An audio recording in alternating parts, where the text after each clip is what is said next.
Hi viewers, welcome to mini series. இன்றைக்கி என்ன பார்க்க போகிறோம் அப்படின்னா, அதாவது இப்போ நம்ம பைக்கில் வந்து ஏர் ஃபில்டர் அப்படின்ற விஷயம் இருக்கும். நம்மளில் பல பேருக்கு அது என்ன வேலை பார்க்கும், அது எதுக்காக வச்சுருக்காங்க அப்படின்னு சொல்லி நிறைய பேருக்கு தெரியும். அப்படி தெரியாதவங்களுக்காக நான் சொல்கிறேன். ஏர் ஃபில்டர் அப்படின்னா அது ஒன்றும் இல்லை. இப்போ நம்ம என்விரான்மெண்ட்டில் இருக்கக்கூடிய அந்த ஏர் இருக்குது பார்த்தீங்களா, அது எல்லாத்தையுமே வந்து பியூராக மாற்றி நம்மளோட இன்ஜினுக்கு அனுப்பும். இதுதான் அந்த ஏர் ஃபில்டரோடைய வேலை.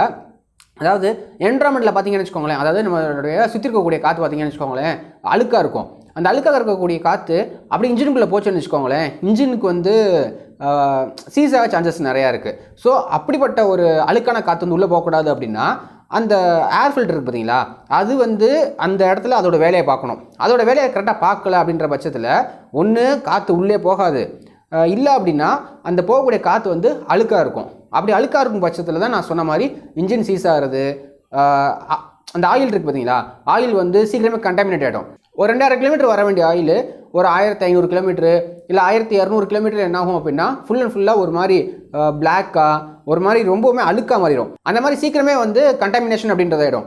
சரி, ஓகே ப்ரோ, நீங்கள் சொல்கிறீங்க, அதை வந்து நல்லா தெரிஞ்சுக்க முடியுமா அப்படின்னு கேட்டிங்க அப்படின்னா, யூஸ்வலாக அந்த மாதிரி கண்டாமினேஷன் வந்து நம்மள மெக்கானிக்னாலுமே வந்து அவ்வளோ சீக்கிரம் கண்டுபிடிக்க முடியாது. இது வந்து லேப் டெஸ்ட் பண்ணி தான் வந்து அதில் கண்டாமினேஷன்ன்றது இருக்கா அப்படின்றதெல்லாம் வந்து அவங்க சொல்லுவாங்க. அந்த மாதிரியெல்லாம் நம்ம அவ்வளோ டீப்பெல்லாம் பேச வேணாம். இதில் நம்ம வந்து பண்ண வேண்டிய ஒரு முக்கியமான விஷயம் என்ன அப்படின்னா, ஏர் ஃபில்டர் அப்படின்றது வந்து கரெக்டான டைமில் வந்து நம்ம க்ளீன் பண்ணணும். சரி, இப்போ கரெக்டான டைம்னா அது எத்தனை கிலோமீட்டர் க்ளீன் பண்ணணும் அப்படின்னு சொல்லி கேட்டிங்க அப்படின்னா அதான் இந்த வீடியோவில் பார்க்க போகிறோம். இந்த வீடியோ போகிறதுக்கு முன்னாடி நம்ம சேனலை சப்ஸ்கிரைப் பண்ணல அப்படின்னா சப்ஸ்கிரைப் பண்ணிக்கோங்க. ஃபஸ்ட்டு விஷயம் பார்த்தீங்கன்னு வச்சுக்கோங்களேன், ஏர் ஃபில்டர்னா என்ன அப்படின்றத சொல்லிட்டேன். ஏர் ஃபில்டர் வந்து நம்மளுடைய வண்டிக்கு ரொம்ப ரொம்ப முக்கியமான விஷயம். இப்போ நம்மளுடைய ஹியூமன் பாடியில் லங்ஸ் எப்படி இருக்குது, அதே மாதிரி தான் அந்த வண்டிக்கு ஏர் ஃபில்டர் அப்படின்றது ரொம்ப ரொம்ப முக்கியம். அப்படிப்பட்ட அந்த ஏர் ஃபில்டர் அப்படின்றது வந்து ஃபுல் அண்ட் ஃபுல்லாக கிளாக் ஆகிடுச்சு. அதாவது கிளாக் அப்படின்னா அழுக்கு வந்து ரொம்ப அதிகமாகி அடைச்சிக்கிருச்சு அப்படின்னா, அதாவது சுத்தமான காற்று அப்படின்றது வந்து இன்ஜினுக்கு போகாது.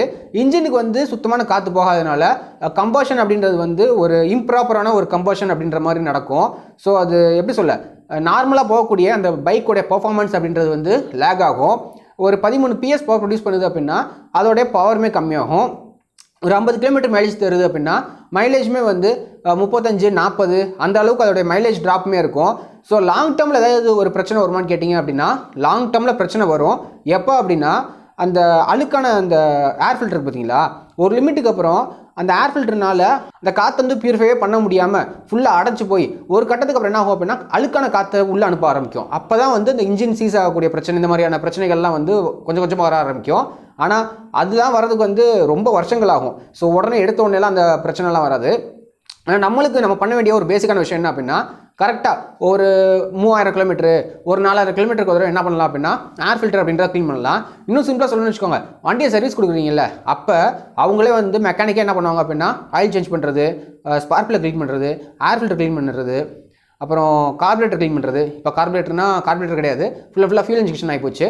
ஃபியூல் இன்ஜெக்ஷன்லாம் அவங்க எதுவும் பண்ண முடியாது. ஆனால் பிரேக் டைட் பண்ணுறது, ஸோ இந்த மாதிரியான பேசிக்கான விஷயங்கள் எல்லாமே அவங்க வந்து பண்ணுவாங்க. அது போக வண்டியை வாட்டர் வாஷ் பண்ணி பாலிஷ் போடுறது, இந்த மாதிரிலாம் பண்ணுவாங்க. அந்த வண்டியில் வந்து ஏர் ஃபில்டர் வந்து எப்போ கிளாக் ஆகும் அப்படின்னு சொல்லி நம்ம வந்து நம்பவே முடியாது. இப்போ உங்களோட ஏரியாவில் வந்து பயங்கரமான ஒரு புழுதி நிறைஞ்ச ஏரியாவாக இருக்கும். அந்த மாதிரி ஏரியாவில் நீங்கள் வண்டி ஓட்டுறீங்கன்னு வச்சுக்கோங்களேன், அந்த ஏர் ஃபில்டர் வந்து கூடிய சீக்கிரமே அழுக்காயிரும். கூடிய சீக்கிரம் அழுக்காயிடுச்சு அப்படின்னா அந்த சுத்தமான காற்று அப்படின்றது வந்து இன்ஜினுக்குள்ளே போகாது. அப்படிப்பட்ட பிரச்சனை வந்து ஏற்படாமல் இருக்கணும் அப்படின்னா ஒவ்வொரு 1500 கிலோமீட்டரு இல்லை 2000 கிலோமீட்டரு இல்லை 3000 கிலோமீட்டரில் வந்து அந்த ஏர் ஃபில்டர் அப்படின்றத வந்து க்ளீன் பண்ணி போடணும். ஸோ ஏர் ஃபில்டர் அப்படின்றது வந்து ஒரு பைக் ரொம்ப ரொம்ப முக்கியமான விஷயம். அது கரெக்டான டைமிங் இன்டர்வல் அப்படின்றது வந்து ஒவ்வொரு இடத்துக்குமே மாறும். நீங்கள் வந்து எந்த இடத்துல இருக்கீங்க அப்படின்றத பொறுத்து இருக்குது. ஸோ மினிமம் டியூரேஷன் பார்த்தீங்கன்னு வச்சுக்கோங்களேன், ஒவ்வொரு 3000 கிலோமீட்டருக்கும் இல்லை ஒவ்வொரு 4000 கிலோமீட்டருக்கு நீங்கள் வந்து ஏர் ஃபில்டர் க்ளீன் பண்ணாலே போதுமானது தான். அது நீங்கள் வந்து நார்மலான மெக்கானிக் இருக்காங்க பார்த்தீங்களா, அவங்ககிட்ட சொன்னீங்க அப்படின்னா கம்ப்ரஸ்டு ஏர் இருக்கும், அந்த ஏரை வச்சு அப்படியே வந்து அடித்து இருக்க அழுக்கெல்லாத்தையும் எடுத்து விட்ருவாங்க. அப்படி எடுத்துட்டாங்க அப்படின்னாலே வந்து போதுமான அளவுக்கு அந்த சுத்தம் அப்படின்றது வந்து இருக்கும். அதே மாதிரி ஒரு 12,000-20,000 கிலோமீட்டர்லாம் வந்து அந்த ஏர் ஃபில்டர் ஓடிடுச்சுன்னு வச்சுக்கோங்க, பெட்டர் அந்த பழைய ஏர் ஃபில்டர் தூக்கி போட்டு புதுசு மாற்றுறது ரொம்ப ரொம்ப நல்லது. ஏன்னா பழைய ஏர் ஃபில்டர் வந்து அந்த அளவுக்கு வந்து எஃபிஷியண்ட்டாக வேலை பார்க்காது. அதாவது சுத்தமான காற்றை வந்து ஃபுல் அண்ட் ஃபுல்லாக உள்ளே அனுப்பாது. நீங்கள் வந்து சிம்பிளாக கம்பேர் பண்ணி பார்க்கலாம்.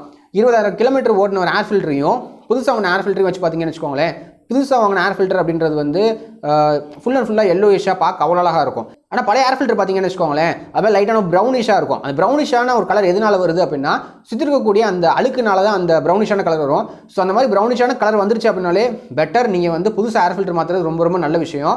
ஸோ இதான் அந்த வீடியோவில் நான் வந்து சொல்லணும்னு நினச்சேன். ஏர் ஃபில்டர் அப்படின்றது ரொம்ப ரொம்ப முக்கியம். ஒவ்வொரு 2000 ஒரு 4000 கிலோமீட்டருக்கு ஒரு தடவை இந்த ஏர் ஃபில்டர் அப்படின்றத க்ளீன் பண்ணி போடுங்க.